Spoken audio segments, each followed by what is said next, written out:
first African American woman to represent the United States in any Olympics came from Chicago. That's right. Ms. Toddy Pickett and her beautiful family. Please stand.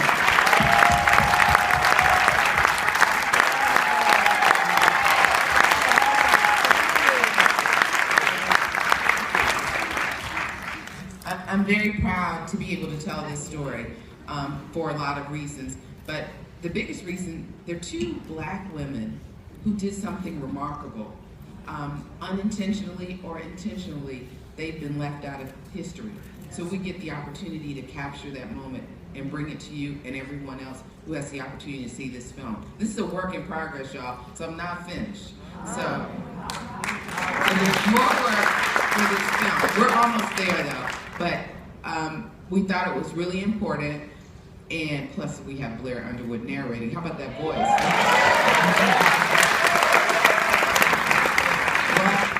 Really important that we show it and share it with you at this stage for the DuSable, and we're grateful that they allowed us to be here. So we're going to take some questions, and then you fine folks can continue your fabulous weekend in Chicago.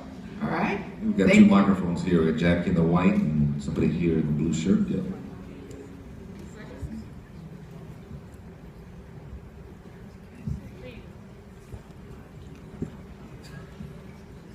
Trying to be fashionable, but here we go. Were there any blacks who did Where are you? Can you please stand? If you can, thank you. Okay, there you are. Yes. Were there any blacks who did qualify for the Olympics and choose not to go in 1936? There were not. You know, that's a very interesting question, right? Because you're talking about the irony and the paradox of being able to represent a country that doesn't properly represent you in terms of equality, tolerance, and racism. So do you choose, as America's having a boycott, do you boycott yourself and say, I'm not going? Well, the African American athletes, they gave it a lot of thought, and they were very thoughtful and considerate about it, but they were the best of the best. You know, Renita explained that at the end of the film. They were the best of the best. So when you're the best of the best, you're not afraid. You're taking your talents to the world stage, and that's what they did. It was pure and simple. And collectively, when they popped on that boat, everyone knew that they were going to be a force to be reckoned with, and they were. And so their presence there represented a seminal moment in history. So they won medals, they won hearts, but most of all, when they stood, that collective action sent a message to not just Germany, but to America as well. We have Hope that answers your question. Here. We're up to your left. Thank you. First of all, wonderful, wonderful job. Thank you for this very important film and the fabulous job you've done. I noticed toward the end of the film you did a superb job of communicating the lives of these athletes after they left the field of play. And I wonder if you're noticing a trend among African American athletes to think about their careers as more than what happens on the field or on the court or on the rink.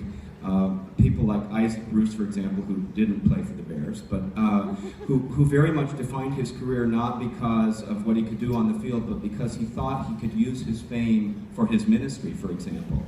Or other people who, some of the people in the film talked about their college careers and where they went on to work in science. Do you see people using athletics as a way to, as a springboard to, in essence, an even bigger life?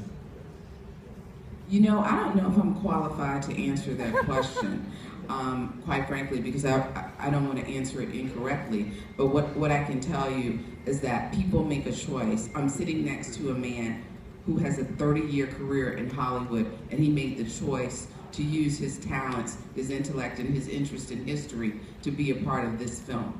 So I can't speak to athletes, but I can certainly speak to Mr. Blair Underwood.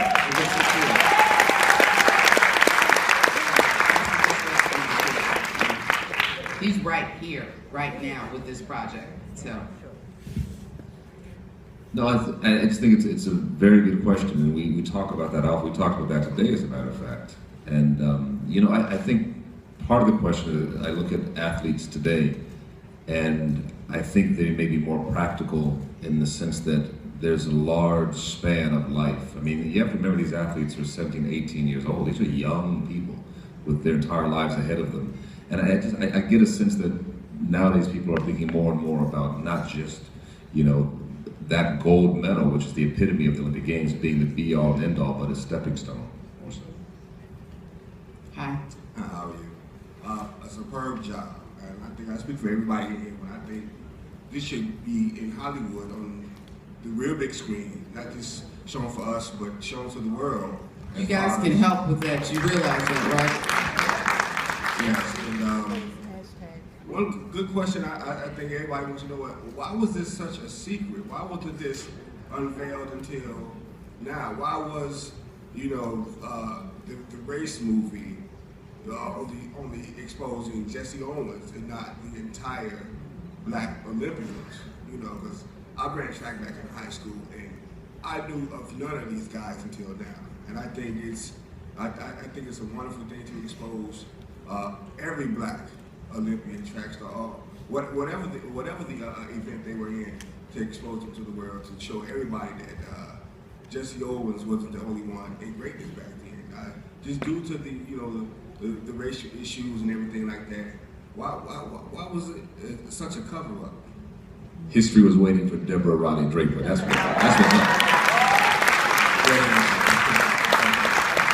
You know, I think it's propaganda. There's propaganda on both sides of the Atlantic, both in Germany and in the United States. So you have one athlete against Hitler. You know, that's mythical.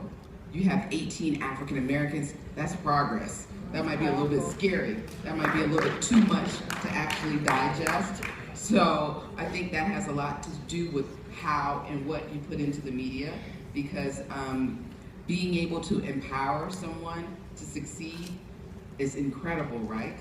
You know, you have 18 people representing 18 different colleges, 18 different experiences in Berlin. They faced Jim Crow, they faced Hitler, they faced the Nazi regime, and they melted people by just being there. People fell in love with them. They were media darlings. So that, in 1936, that might have been a little too much for Jim Crow to take. So we're gonna talk about one athlete and that's all you get, all right? So for 80 years, that stood, and we thought it was critically important when you have someone like a Fritz Pollard, who is the son of the first NFL coach, right? These are really powerful stories that we get to be proud of. This is our inheritance, but not as African Americans, but as Americans, as people. This is everybody's history. Now, back to what you said first. So you guys go to www.1936olympicsmovie.com and you sign up for our newsletter. So when this film goes into theaters, you can support it, you can go to it, you can take all 10 of your friends and their friends to it. Because when you want to see films like this, right. Hollywood, we're outside of the studio system. We're making this film this way because we think it's important, because we want to share it. And we do need your support. If you enjoy it, if you find it entertaining, educational, and something you want to share, help us bring it to a wider audience. We love that. We appreciate that very much. So thank you for mentioning that. So we have another question up here to your right, way up on your very far right. Thank you, and as everyone has said, an amazing job. You kind of touched on this, but I'd like to know what motivated you? How did this come about for you? How did this become a project for you? What were some of the challenges you went through in pulling this together? And I know you said there's going to be a next step. Can you give us some insight into what comes next and when? I love your compounded question. It's very good. What inspired me, I went through a process of researching another subject to get to this subject. And when I found this subject, I was in awe that in 1936, such an incredible civil rights moment happened, and I knew nothing about it, and I fancy myself a rather intense student of history, and I was clueless about it. So the fact that I didn't know, and I wanted to know more, and the more I started to dig, the more I ran into these incredible people. And then when we did our first shoot, which was in Chicago, and I met Toddy Pickett's family. They made me cry when we were, filming them. I knew this was something special, and I knew this was something really important to share. And when we have a legacy of really incredible families that contribute to the fabric of our country, we get to stand up and be proud of it. And I wanted to play a role and use my talents to do something that I thought was important. So that's why. Where we're gonna go from here, we're gonna finish this film. We're gonna put it into festivals. We're gonna work really hard to get it distributed as far and as wide as we can. We have a plan for the educational channels to write a curriculum to be able to put it in schools. Obviously, we have a festival. So librarians and school teachers, fight for this film when you get a chance to order it for your schools, okay? And then we want it to be broadcast and then the standard VOD, iTunes, Amazon, etc., so that it can live in perpetuity well after I'm gone. That's the plan. Right. You may or may not know, I should mention that Deborah is a brilliant marketing executive currently and has a history in that, as you can probably tell. So there's a whole plan. I mean, when we first sat down and had the first conversation, I said, so what's the end game here? What are you going to do with the movie, after you make the film? 20 minutes later, so with the whole plan broken down, I've got a real clear picture of what she's doing. But that said, she and we still need your help and your support. So again, www.olympicsmovie.com. www.1936olympicsmovie.com. Well, first things first, I am a school teacher, so I will make sure to fight for the movie to come to our school. Second, the young lady here asked the question that I had, but there was absolutely no way that I was going to miss the opportunity to speak with you, especially because the movie has been very inspiring to me. So I wanted to know, seeing that you have debuted the movie in more than just location, I would assume, is this the first time that it has been seen? The first place this cut was shown was in Berlin at a media and buyer screening a couple weeks ago to get the interest of international buyers to broadcast it in other parts of the world. So, all right, you guys, Chicago, DuSable said you need to bring it here, so we did. And the DuSable knows that I do not like showing a work in progress, but I did because I thought